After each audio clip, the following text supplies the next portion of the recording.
This was seeing as though they could no longer use the virus on him. It was taking its toll on Kimiko, and she was struggling. Damn, However, because she had the self-healing ability, she was the only one that it would be able to work on.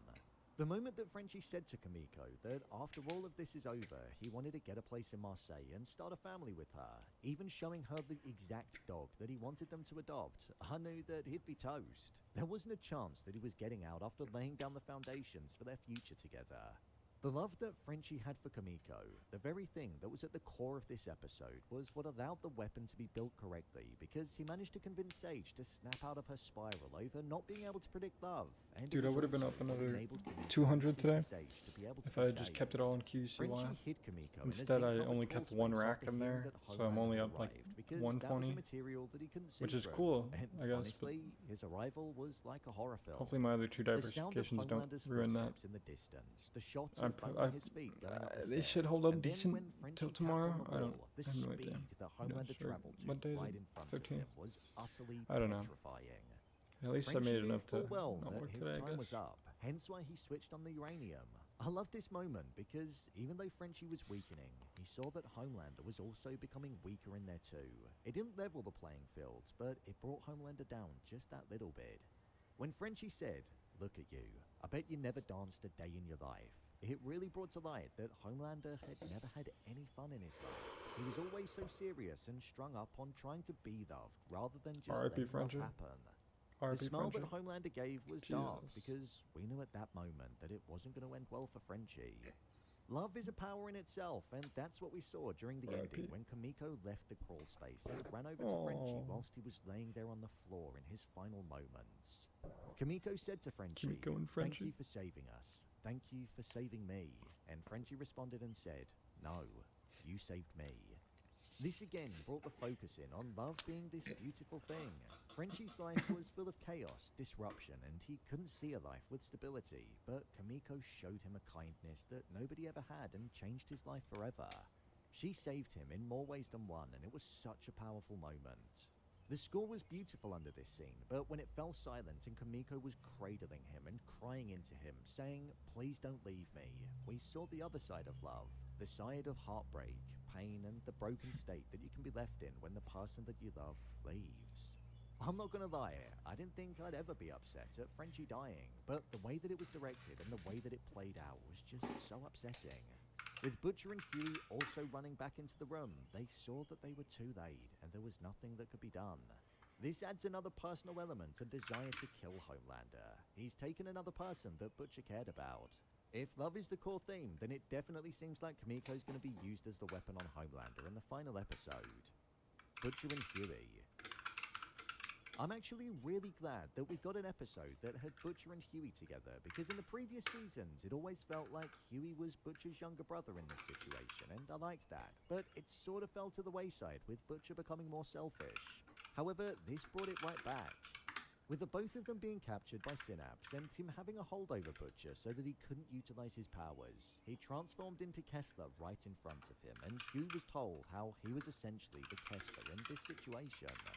The mission that they were on and the fact that Butcher's dark mind and desire to hit the target no matter what the cost was brought to light, and the fact that he was the sole survivor was brought to the forefront. Within this story, you could see the similarities where Homelander was the target that Butcher wanted, that it'd get him no matter what the cost, even if he was the sole survivor. Up until this point, Huey was annoying me because he was acting like a defeatist in a room full of people that were actually trying to do something about it. But with Synapse essentially turning into Kessler so that he could distract Butcher so he could get into his mind and find out the location of Sage and what the team's plan was.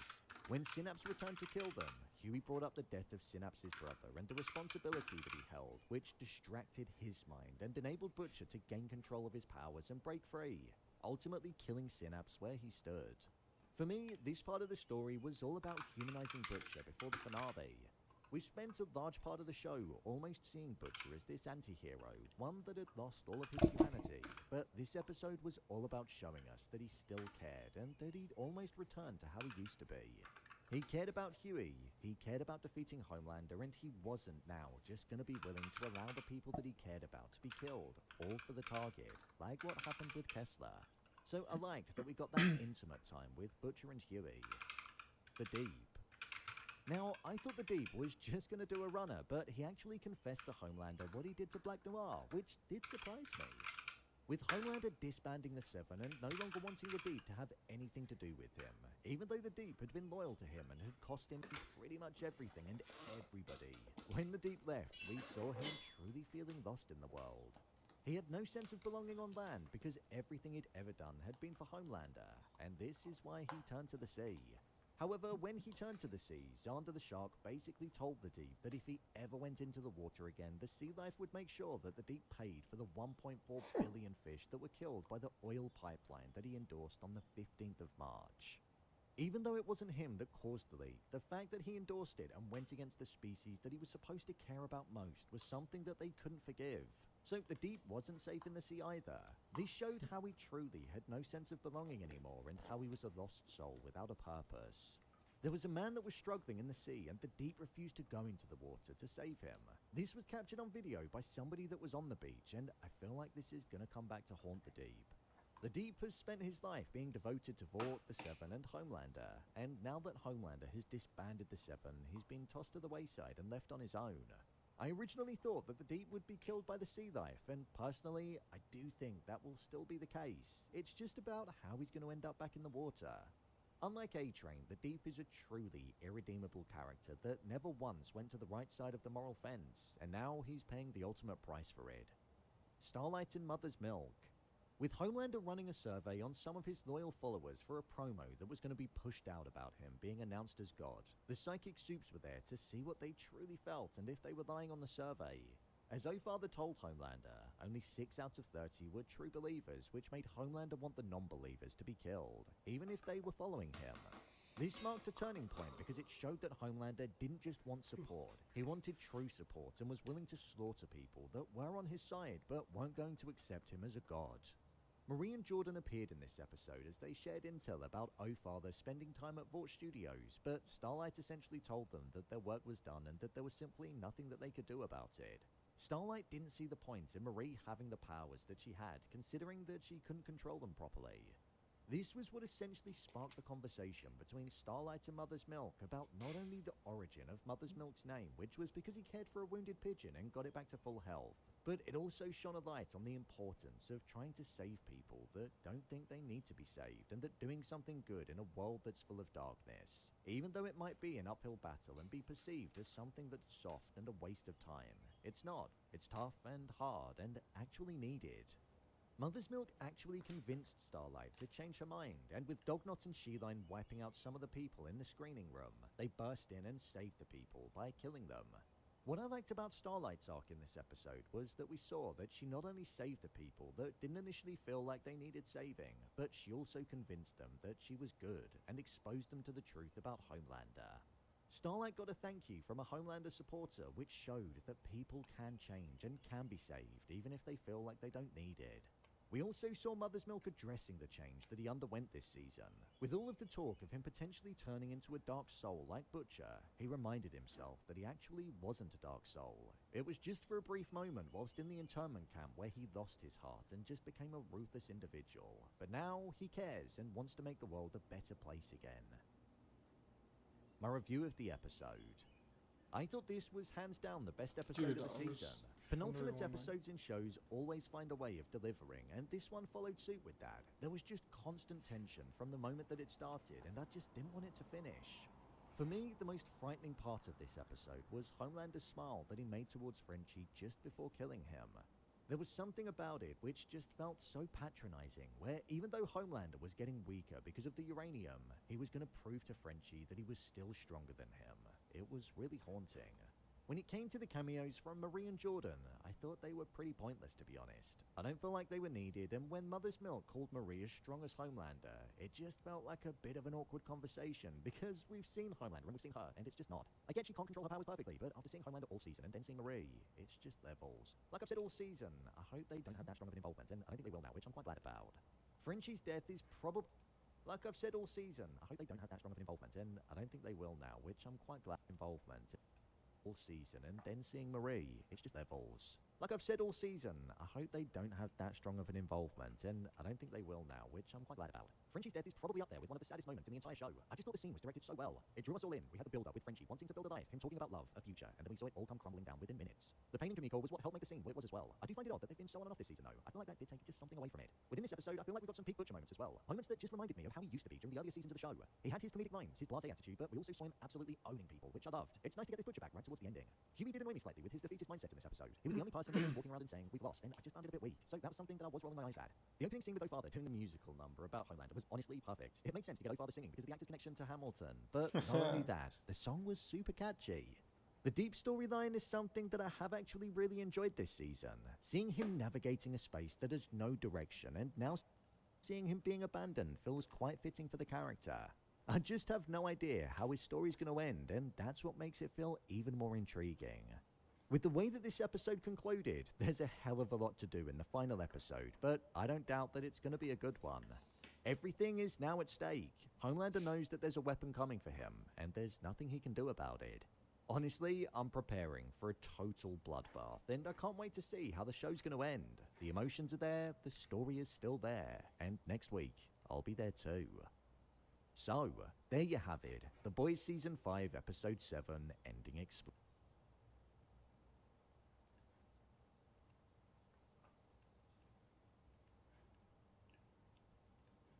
41 miles an hour is the claim top speed on this dual motor 2,000 watt electric scooter. 41, so will do. The promised speed, 42. You know, Frank, Runs on his mental 52 volts, faculties list are price at very $1. much shutting down before our very eyes. Donald Trump has really been able to accomplish a lot recently. Nothing that improves the lives of average working class Americans, of course. That goes without saying, but you can't say he and his allies haven't made headway on a series of visually revolting renovations that absolutely nobody wants. So what happened is we have a ballroom that's under budget. It's going up right here. I've doubled the size of it because we obviously need that. And we're right now on budget, under budget, and ahead of schedule. I doubled the size of it, you dumb person. You are not a smart person. It's that absolutely nobody wants. So what happened is we have a ballroom that's under budget. It's going up right here. I've doubled the size of it because we obviously need that.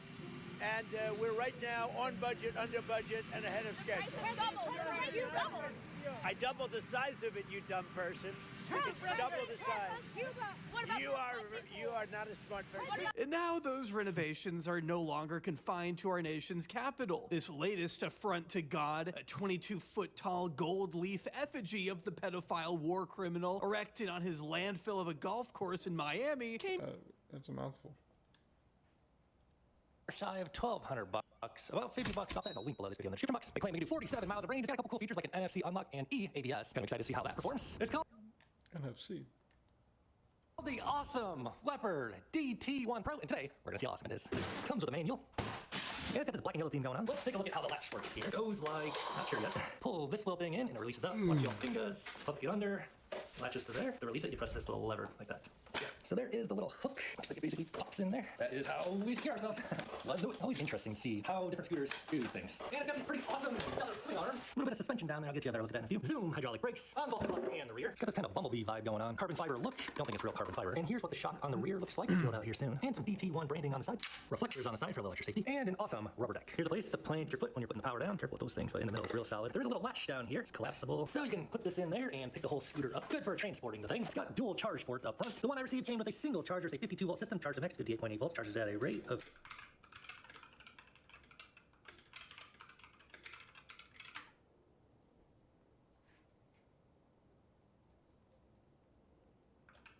2 amps on a single charger. You could get a second one if you want to charge it twice as fast. Since we're charging at 2 amps with a single charger, how long will it take to charge? 18.2 amp hour battery divided by 2 amps, and take about 9 hours to charge from completely empty to completely full with a single charger, but you could cut that in half by doing 2 chargers. Tires are 3 inches wide with a dual sport tread, 10 inches tall, so we should get a pretty good feeling of acceleration. And obviously dual motors, so you get one on the back, as well as another 1,000 watt motor up front. Looks like there's a headlight built into the stem. Looks like these are the awesome NFC unlock chips and the display, so I'll get this going on. Taking a look at the cockpit, we get these style grips. There's a hole in them and they're ergonomic. Interesting. And not quite sure. Oh, is that maybe turn signals? That's kind of cool. And a DDM button. I like the look of this stuff. Somehow it has a little bit higher end look to it compared to some of the scooters I see. Horn button. Then over on the right, throttle will be operated trigger finger style, and brakes are up here as well. Power button, assist level is likely, and zoom hydraulic brakes with a nice little hook on the end of it. Display is front and center. Let's go ahead and turn it on. Color display, ask for the card. So we'll get our NFC card, place it down right there, unlocks everything. Color display shows the voltage of the battery, 54.0 currently. Also get a battery readout here on the bottom in terms of bars. Easier to read if you don't understand the voltage. And miles per hour on the right. Let's try these buttons over here. Oh yeah, so you get modes, eco mode, sport mode, and race mode. Simple enough. Tap the power button, we get miles, trip, and voltage of the battery, basic operation. Looks like the speedometer goes up to 160 miles per hour. We'll put that to the test here shortly. And here's what a size 13 shoe looks like on this deck. And a pair of size 13 shoes moving around. Feels spacious enough. Also helps keep it compact. This is your race stance here. Oh yeah, I want to try these switches here. What do we got? Oh yeah, turn signal, so it flashes up there, and we can see signals down there. Throwing on the right signal, we can see two very visible lights on the right. Does not appear to be self-canceling quite yet anyway. No problemo. And DDM button lights up red. I'm guessing that would be the dual motor. We shall see. Let's try the horn. Oh, very, very, very gentle. Now to turn on the lights, I'm guessing we hold this up button. Let me give it a try. Yep, so pretty basic light there. Here's how awesome it is shining on the box over there. And there's also a light on the rear. When I grab the brake lever, it lights up a little bit for you there. There's what the signals are looking like from back here. Any other lights when I grab those brakes? No. Signals are visible from the front. And I'll show you what I look like on this scooter. Still 6'5", up and aboard. Suspension feel fine, sure. Handlebars come up. Oh, maybe not as peppy as I was thinking on eco mode. So that was on power, obviously. Actually, let's try eco mode on dual motor, see how this does. Right? Oh, that did not do anything. Eco mode, dual motor, ready, go. Oh, we gotta have a kickoff, a little push off, I forgot. I gotta change us. Oh, yeah, all right. Dual motor, eco mode. All right, pretty quick, pretty awesome. So yeah, it can do the 20% grade on eco, dual motor, that'll do it there. So let's throw on these polarized shades. Can you see the display? I'm gonna and of course, we're on a full charge, 58.2 volts. We'll check the official distance. Our sister dual motor on lease. It's in our park. Start on eco. Whoa, pop into the elevator here. Here's what the light is looking like. Oh, actually, only this one. The left one's only got the brake lever. On the back, first light, eco mode here feels pretty heavy. Race. We're boogieing now. And you can run rear motor, or press that DDM and activate front motor. And then sport. And race. Doing the jiggle a little bit there. And according to the dash, we're hitting 56 miles an hour with no load on the motor. Let's go do the thing. All right, dudes, let's check out the awesome DT1 Pro. We'll see how awesome it is, but it should be an awesome ride. 71 and sunny here today. These lights are pretty bright on this scooter. And we're gonna go ahead and run up the 20% grade on eco mode. Just one motor to start. Let's just see how it does. It's pretty heavy, actually. Maybe not as peppy as I was thinking on eco mode. So that was on power, obviously. Actually, let's try eco mode on dual motor. See how this does. Right? Whoa. That did not do anything. Eco mode, dual motor, ready, go. Oh, we gotta have a kickoff, a little push off, I forgot. I gotta change us. Oh yeah, dual motor, eco mode. All right, pretty quick, pretty awesome. So yeah, you can do the 20% grade on eco, dual motor, that'll do it there. So let's throw on these polarized shades. Can you see the display? I'm gonna turn off the headlight actually. It doesn't actually light up the screen any brighter, but can you see it? Yeah, it doesn't filter it out, but the screen's not super bright. Let's just kick this right off on single motor, eco mode. Yeah.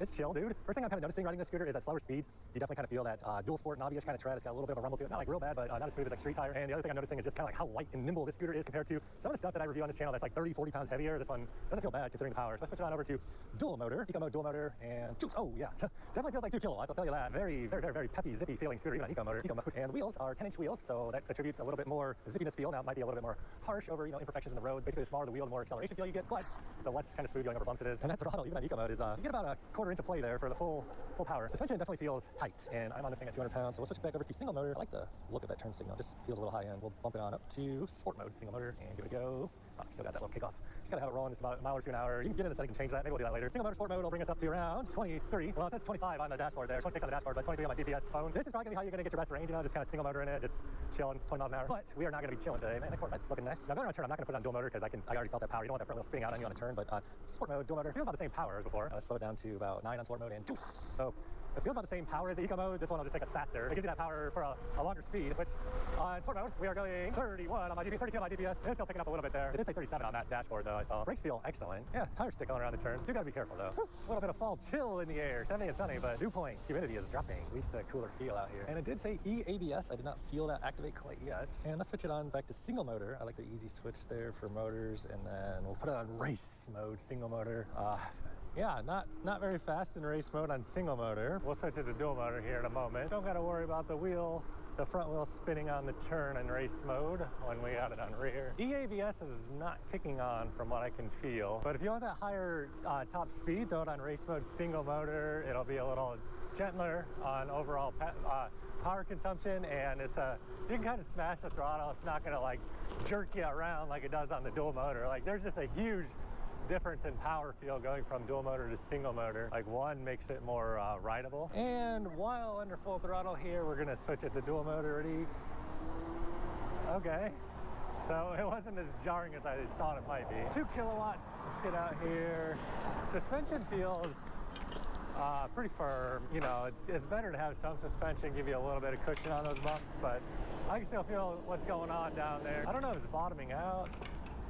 Probably not bottoming out. So let's get on the throttle a little bit here, going into headwind. This is not the top speed run, but pretty comfortably into headwind, able to get up to low mid-30s. Let's try the blinkers out since we're out here on the big boy road. A little bit of a mushy feel to the signal. The screen through these shades is a little bit kind of hard to see, but feels peppy, and I don't know, is that signal on or off? Can't tell. I mean, there's just so much going on here. Oh yeah, it's on, off. So it does show you, just gotta kind of look. Oh, we're in race mode dual motor, so.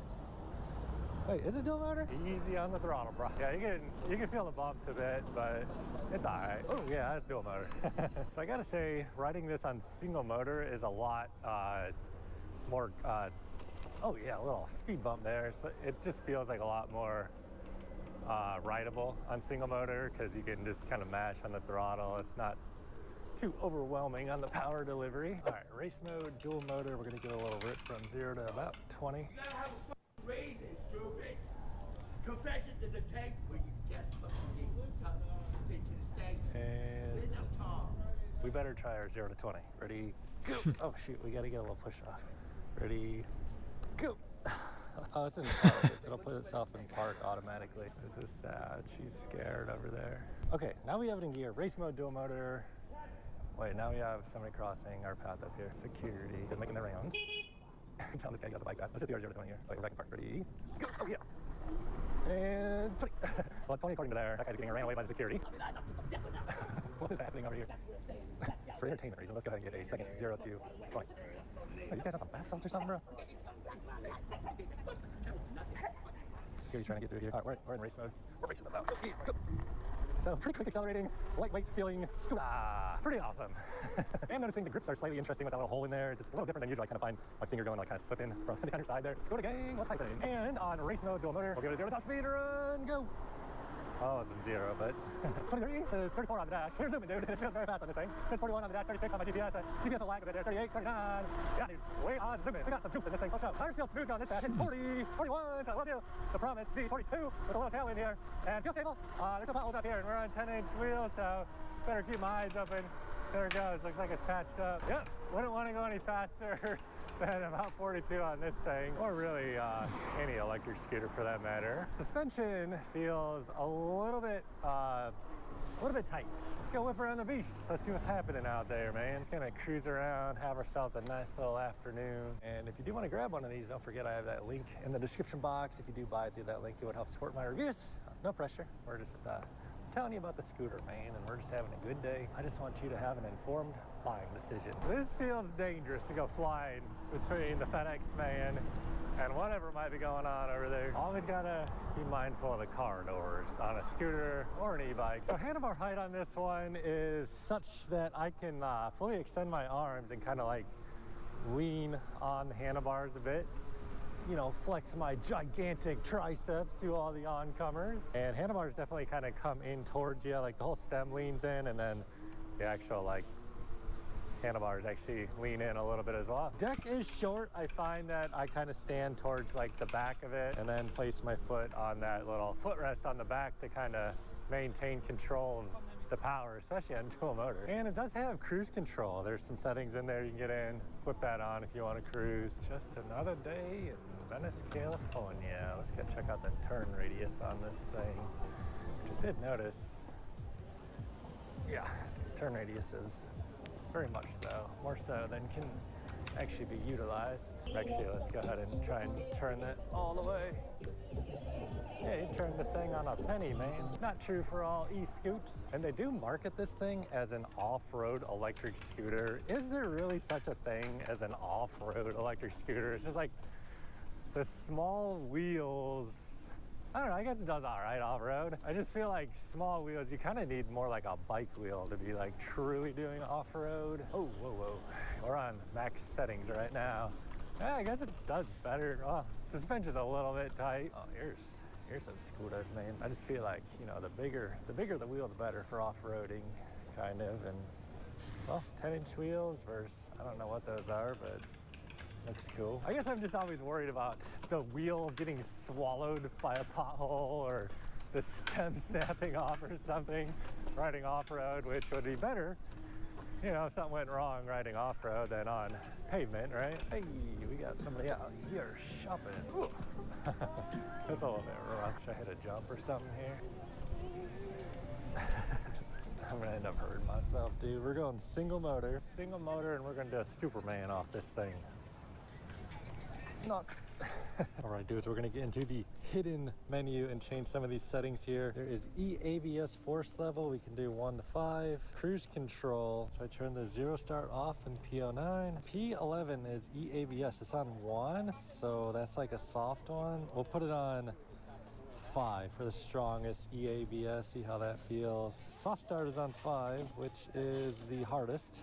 Actually, I feel like that could be dialed down some. Cruise control, we'll put that on, try that out, and that'll do it. So let's see if the 0 start works. Oh yeah, 0 start is off now. Back brake is on the left, electric motorcycle style, and we'll try dual motor.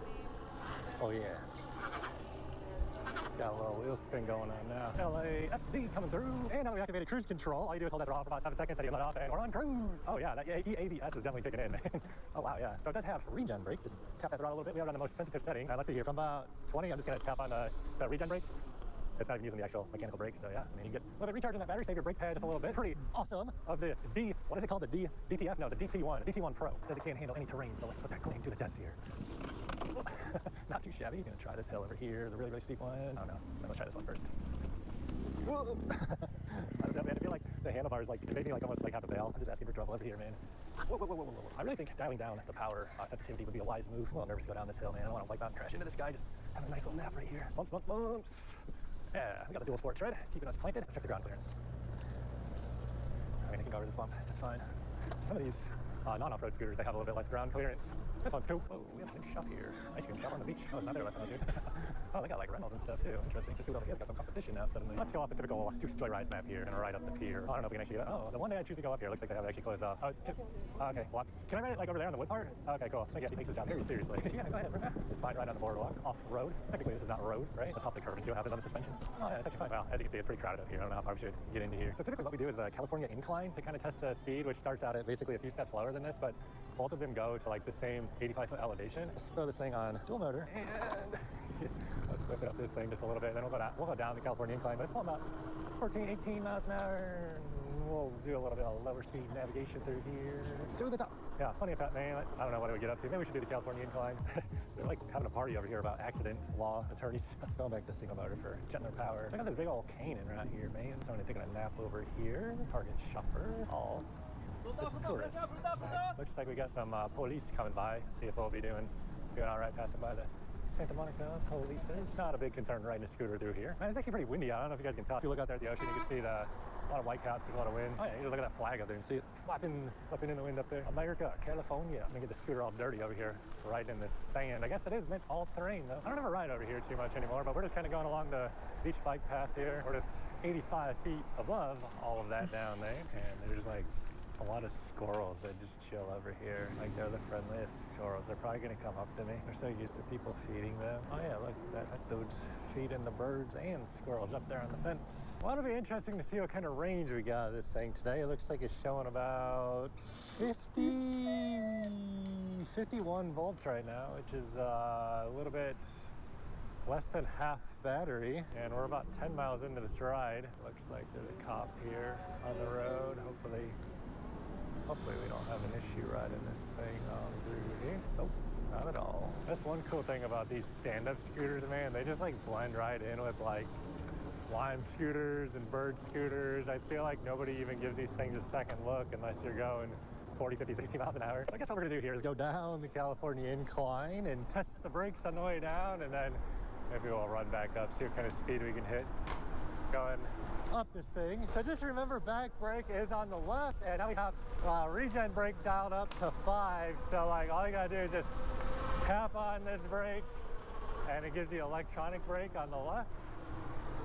And then, yeah, the brakes on this thing are really good, man. They feel really good. Let's go ahead and try running up this thing, though. All right, we're on single motor. We'll run up this on dual motor. Race, go!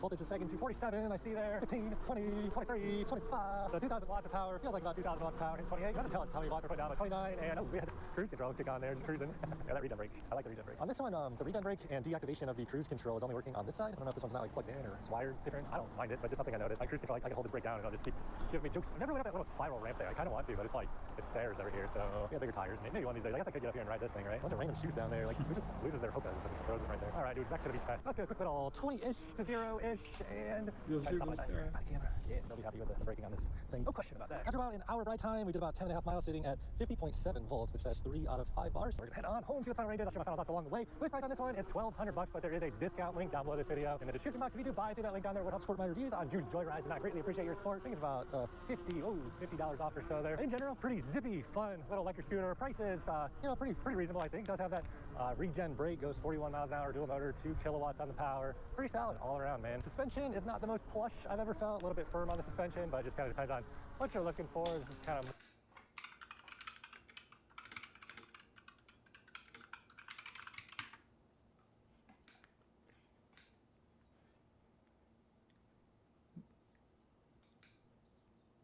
You see this face? This is the face of excitement. Because Rican and Anthony is about to get our hands on the Segway. Get to lose control. Very easy for you to not understand where you put your hand, and you can just spin out and go all over the place. Okay, be very, very careful. Look how beefy that latch is, guys. Yeah, see that's the pull from here. So pull it up, and then you want to push back, but you gotta put some muscle actually in there. Just go straight down. And go straight down, and right there you can put it inside your closet. Again, guys, this scooter weighs where you put your hand, and you could just spin out and go all over the place. Okay, just be very, very careful. Look how beefy that latch. Very careful, because if you put too much of your hand on here, the only thing that's holding you is, well, the edge of your hand. Right. So be very mindful on where you place your hand on the twist throttle. Okay. Be very careful. It's very easy for you to get to lose control. Very easy for you to not understand where you put your hand, and you could just spin out and go all over the place. Okay. Just be very, very careful. Look how beefy that latch is, guys. Yeah. See that? It says pull. So you pull from here. So pull it up, and then you want to push back, but you got to put some muscle actually in it. Just go straight down. And go straight down, and right there you can put it inside your closet. Again, guys, this scooter weighs over 100 pounds. I also believe Segway did not create the latching mechanism because they do not want you to break this scooter since it's so heavy. So it actually makes sense that you got these pipes in here so you can grab it. I suggest you guys come and get it in the store because, guys, you do not want to have FedEx shipping this to your house. No, you really don't, because this will break. Yeah. The scooter may not break, but it's going to get cosmetic damage. First off, let's hear the snap. Oh my God, so delicious. This is a big boy. This is a big boy scooter. On the camera, it might not justify it. Let's first work on the top. Let's see how wide.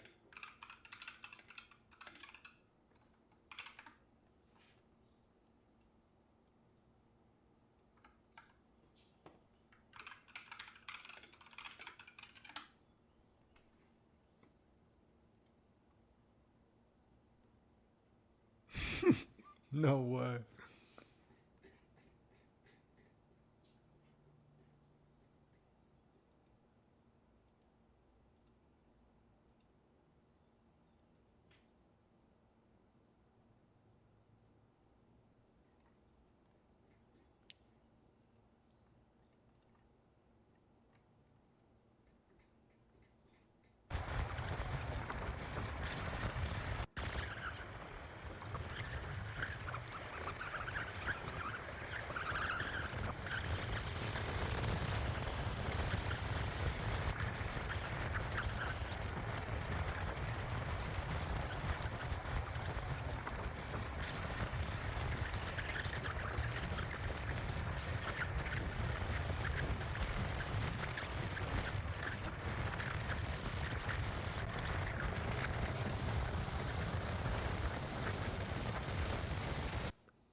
So now that the mansion's done, let's get like a good viewpoint of it and see what it looks like. Ladies and gentlemen, the mansion. Well, it appears my trusty building skills have underwhelmed us once again, but that is technically another goal completed.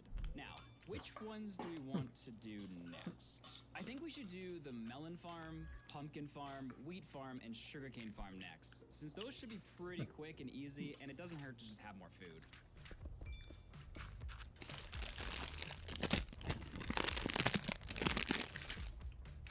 Okay, and then we can just faster mob spawn. So, let's get ready to start building our new base by completing one more easy goal, which we can do by smelting up some of this cobblestone, waiting about 4,000 years, and with all the stone we can craft ourselves some stone bricks, which not only checks off one of those original skyblock goals, but also means we can stop building like peasants. So now let's make our way down to the bottom of the world, and hopefully not accidentally fall to our death in the process.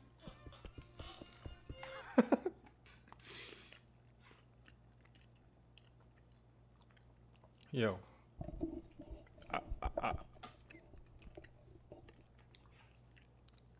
What if I told you that Minecraft's I put this most video on popular map, Skyblock, has to watch how this guy beats Skyblock.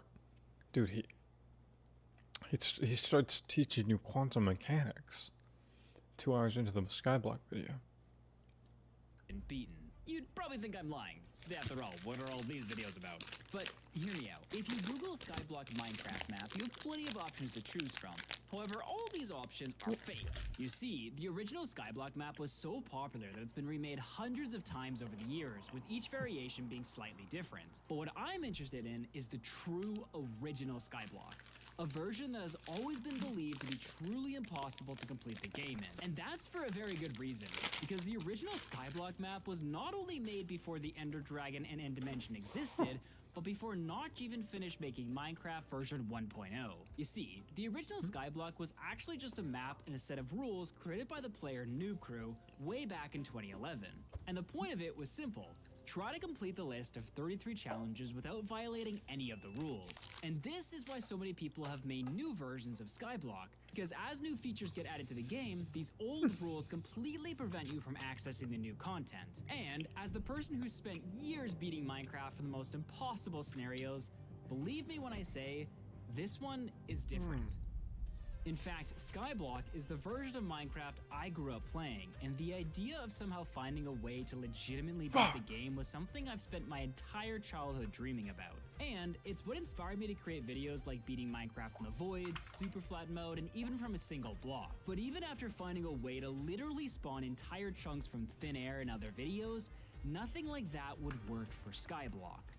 I've spent years beating the most impossible challenges, and I still couldn't solve the one challenge that started it all. But now, I finally have an idea. Don't get me wrong though, I have no clue if this is actually gonna work, because this idea is still in the theoretical phase and we don't actually have a working machine yet. So far, I've spent months failing to convince the smartest redstoners in the world to help me design a machine that's so complicated to make that everyone claims it's too hard to even bother trying. And even if I do find someone smart enough to help me reverse engineer Minecraft's code so that we can build an actual working model, I'm still gonna have to try and build this thing in the nether dimension, which by the way is completely inaccessible in the original version of Skyblock. Then construct some of the most complex redstone machines without making a single mistake. And to do all of that, I'll need to gather tens of thousands of materials in a map that was literally designed to give you nothing. So here's the plan. We're gonna load up the OG Skyblock map in version 1.12. We're not allowed to change versions or use backups. And we'll be doing the entire thing in hardcore mode, meaning one mistake could cost us everything. Our goal is to first complete the 33 original Skyblock challenges, find a way to unlock the nether dimension, collect the tens of thousands of materials needed to build the machine that hasn't even been fully designed yet, and then hopefully, become the first person to ever truly beat Skyblock. And after already spending years trying to figure this out, I'm guessing that filming this video alone is probably gonna take about... Okay, so we're trapped on this island with basically nothing. We have a tree, some dirt, this chest full of random items, and unlike most Skyblock maps you've seen, that's it. There's no other islands. So let's start by chopping down this tree. Make ourselves a crafting table, a pickaxe, and then let's use some of our ice blocks and some lava to make a quick and dirty cobblestone generator. And while this cobble generator is technically the first of our 33 goals to be completed, I don't really care about that right now. While it's true that some of these challenges are laughably easy, like getting a furnace or torches, some of them are gonna take a bit more work. And considering how much insane stuff we need to do to try and jailbreak our way into the nether dimension and build the crazy machines I have planned, I think our first priority should be to establish a good foundation to work from. And that means having plenty of materials like wood, stone, and food. So now that we have an infinite source of cobblestone, let's work on making ourselves a farm so, you know, we don't starve to death in hardcore mode. Now the game does give us some melon and some pumpkin seeds, which I guess will serve as our food source for now. So let's make a hoe and start actually, hold up. What are the chances we can get some wheat seeds with only 3 bone meal? Can I get a seed? Oh, crud. Nothing? No, our last bone meal. Oh, a seed. Let's go. And some flowers. All right, so I'm gonna plant all the farming materials here. So we'll put the melons here, and we'll put the pumpkin over here, wheat there, and then we have our sugarcane, and I'm gonna ignore the rest of these materials. Okay, here though, we can make cobblestone pickaxe, which will make things go a little bit faster. And then I'm slowly gonna build out my island so we can expand our tree farming area. At this point, I think we can check off a few more easy tasks that will make our lives easier. Starting with a furnace. Use this string we were given to make a bed, and then turn a few logs into charcoal to give us torches. Now that we have infinite wood, stone, food, and a place to sleep, and torches to prevent mobs from spawning, that should be everything we need to start building our base and start speedrunning some of these tasks. At least, we will be ready to do that once I spend the next 3 hours of my life mining cobblestone. Just like this. Over and over again. So fun.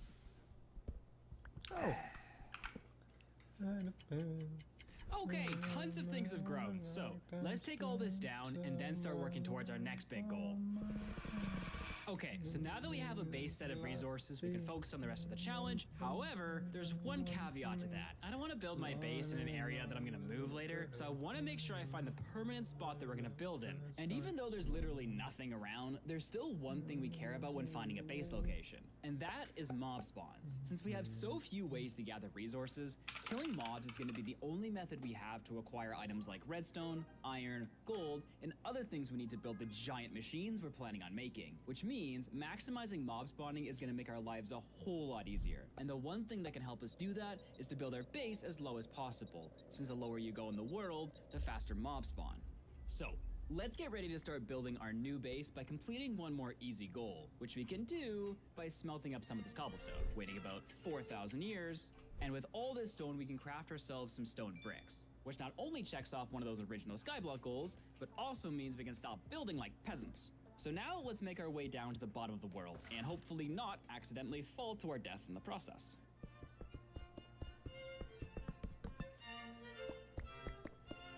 Okay, so I moved everything down to the bottom of the world where we have a new space to build. The only thing left that I need to be careful about is this grass, because if I break it now, I'll never be able to get any more. And without grass, we won't ever be able to get animals to spawn like cows and sheep. However, I do need some of this dirt for making farms. So let's try to remove as much of the dirt as we can, while still leaving a layer of grass so that the mobs can spawn.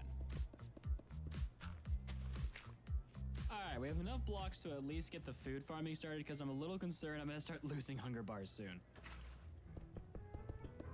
While we wait for the rest of the blocks, I think I want to get the initial farming set up, and I think for the most part we're going to use seeds for food, since bread is definitely going to be better than melons. Place that there. Nice. Okay, so now that we have some crops down and don't have to worry about starving to death, let's focus on completing some more of the goals. Starting with building ourselves a proper house to store all our materials, and by expanding the island so we have more places to build. Now, we do only have wood and stone to build with, but I refuse to live like a peasant, so we'll try to make something that looks nice. So, let's make a border with stone first. Oh, alright, so that's the border. Now let's fill it in with some good old stone brick. Oh, QCY. Okay, we have to come up with a house design, and by that I mean let's steal one off the internet. Trickling Mine down. will Shorts are definitely look shoving like it. that, for sure. I feel Shorts like are shoving it, but this shorts one's a get little bit easier to build. I'm gonna build this one. Okay, alright, So Chad, here it goes. Time to build our house. Damn, I should have held through. My position might have been Oh, worth the crud. So, I may have forgotten to light the house up. I'll just be waiting here until daytime. Okay, nobody shoot me. Nobody freaking shoot me. Okay, I think we're good. This is so terrifying. I touched W right now, and we did. We're gonna need a few pickaxes to get back down. Okay, as I was doing, I was attempting to build my mansion.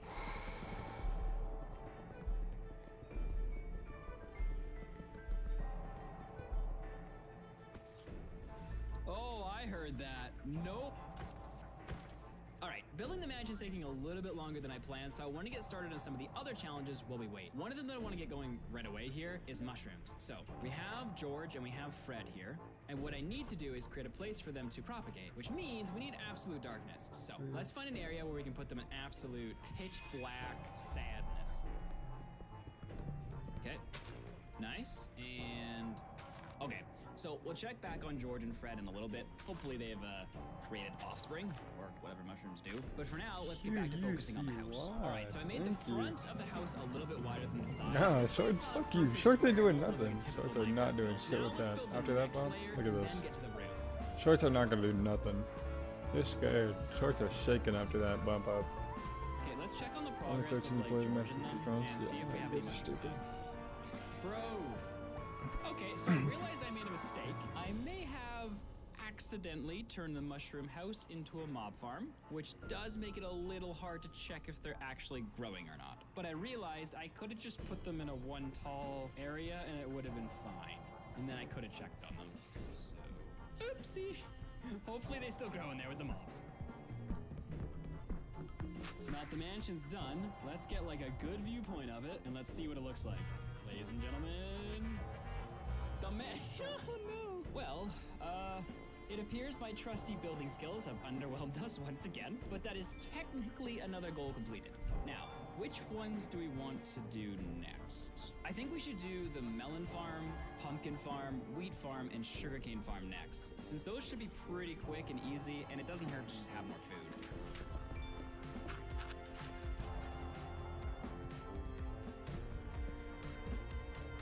Okay, and then we can just copy the design on the other side for the melon farm. Okay, I'm gonna create a bigger farm for the wheat though, is kind of the thing. And then what we do is take sugarcane, we plant it down like this, and then like we'll have like a row through here, which is pretty super cool. Oh, and then with these new farms, we should have... Oh, I have exactly 10, let's go. Okay, so slight issue. I just checked on our grass patch and it appears we have not gotten a single animal to spawn yet. Like what, we've been in the world for 32 days and we haven't gotten one passive mob? My only thought is like extreme hills is an issue, but what spawns in extreme hills?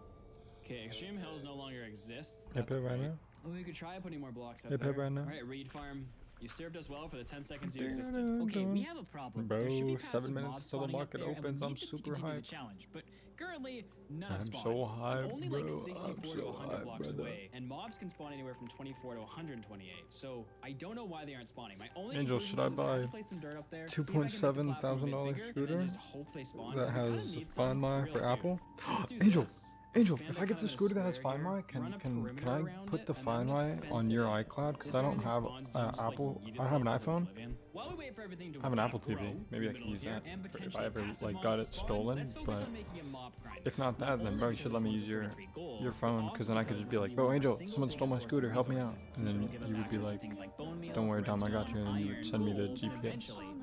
Okay, so here's the idea. The mobs spawn on one of these 4 platforms. They wander down into these canals and get pushed down this tube to where I can fight them on the bottom. Now we just need to put the walls up and the roof. Okay, so now that we have an infinite source of bad guys to murder, we can use the bone meal from the skeletons to do things like farm pumpkins for our jack-o'-lanterns goal, and finally convince George and Fred to actually grow. Ah! Oh, it's a baby! I was assaulted by a child. Okay, I don't want to kill Barry. Barry needs to survive. He'll be our first passive animal. When you're confident about your trades, it's so Barry fun. Found me. Where are my You seeds? stop caring. Hey. Okay, and then we turn this into bone meal. Oh yeah. Okay, we have 8 pumpkins. Close. Give it Should to be me. getting the rest of the pumpkins that Give we it need to me. here, so that'll be fine. Okay. You gave it to me. 10 jack-o'-lanterns, done that. Give me that bread, give me that bread, give me that bread, give me that bread. Wait, what? Okay, so here's another quest done. This is when pre-market opened. We got the red one. That gives us 1 quest. I think I sold around. Fuck! Hey, let's go. Fuck! I sold here, I could have sold at 2? Oh, I'm stupid. Yeah, good thing I bought. Thank God I bought more, actually. We have 10 Thank balls of God I mushrooms bought for the more. next quest. So, we've Holy completed the challenge shoot we can up balls, until this man. point because the rest of Oh them my, need passive mobs. I had no And we haven't idea. done I so. should have bought We've way done more 49 QCY. and we haven't gotten one Pretty sure passive QCY is mob, gonna outdo so Snail. this is an I was issue. With expecting that being said, QCY to we run have bigger way more issues. today, and See, today we I'm only seeing need good passive signs in the animals to spawn to pre-market. complete the challenges, Even though it but to dwindled get to the down, it's nether, mainly just we short have sellers. cows, and we might not get cows for a very... Let's catch up on the market. Let's More of like a sports car kind of feel, and you know, the firmness, and you know, we got the headlight, the turn signal. I'm loving these moves right pretty now. much all the bells and whistles you really need. I need to man. see a I red do candle, that though, the 'cause weight otherwise it's gonna be a little too kind tight of lower for than data. some of these really high power This is okay to I pump. can actually I pick don't this want to see thing red up, candle like, here. load it I in want to the see red car, candle move it here. I around want to a see little like bit 2 if more you red need to. candles and do a However, green candle. No, 2 some more of red that lower candles. weight is due to Ideally a 2 more smaller red candles battery, and so they're let's head home. See the final ranges. If it does keep going green, it has to break 2.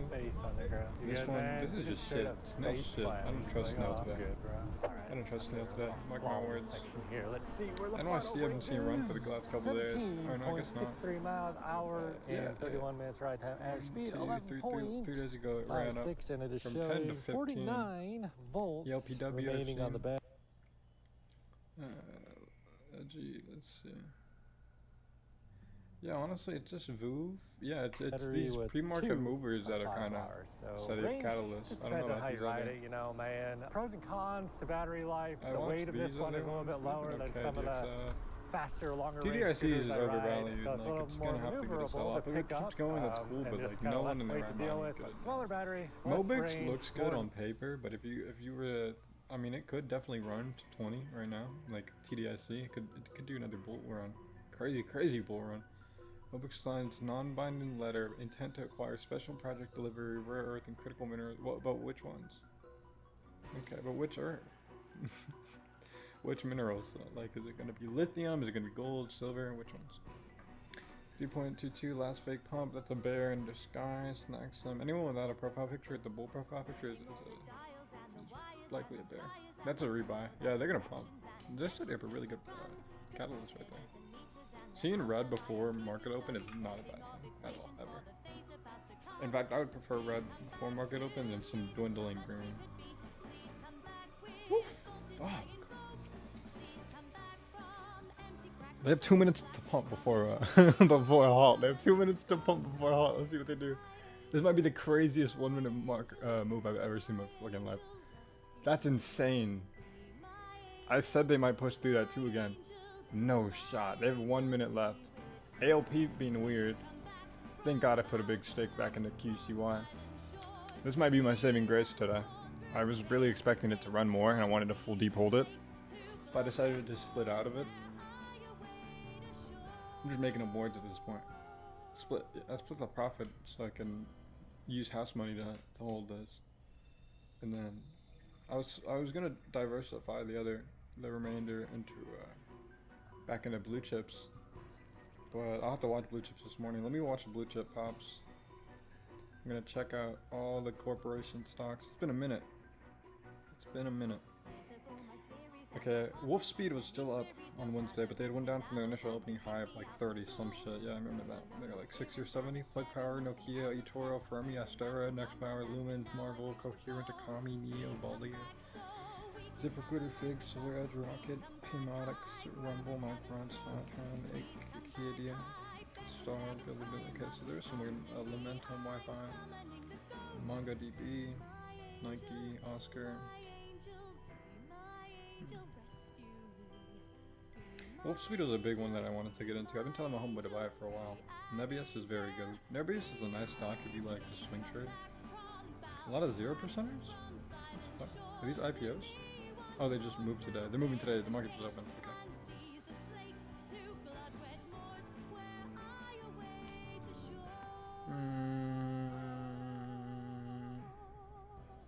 Crack or get cracked? We're about to find out. Holy crack! Holy crack! Do we see any halts? That's Mobix. I said set it up perfect. I'm telling you, Mobix is perfect setup. Getting it below 3. Candyman better be holding that. Stocks that were in play for the day. Yeah, I knew he was watching that shit. He's fucking predictable. This guy's predictable. He's watching earlier. Where to go? QUCI, I'm scared of. Mobix is a big move. Firefly is pumping. Firefly's gonna pump today. If you buy blue chips, buy Firefly today. If you buy blue chips, buy Firefly today. QUCY. I love you, QUCY. I love you, QUCY. If there was, I should have held my whole position. I should have held the whole position. I'm not too, yeah, say it. Oh, I'm not too sad about it. I'm not too sad about it. Fuck. Take that profit though. I need either a halt or a profit take. There you go. That's going too high too fast. It needs to regulate at 2. If it keeps pumping on, I'm going to be sad. I'm going to be sad. Well, that's all I needed to see. How much up am I for right now? If I can close it while I'm up, I'll like have that in my head. Oh my god. Ross didn't respect his stop on that one. I should have. Clearly was in trouble. Was I should have held it. Wishing, which is what I do. And paid the price. Mm-hmm. Sucks, but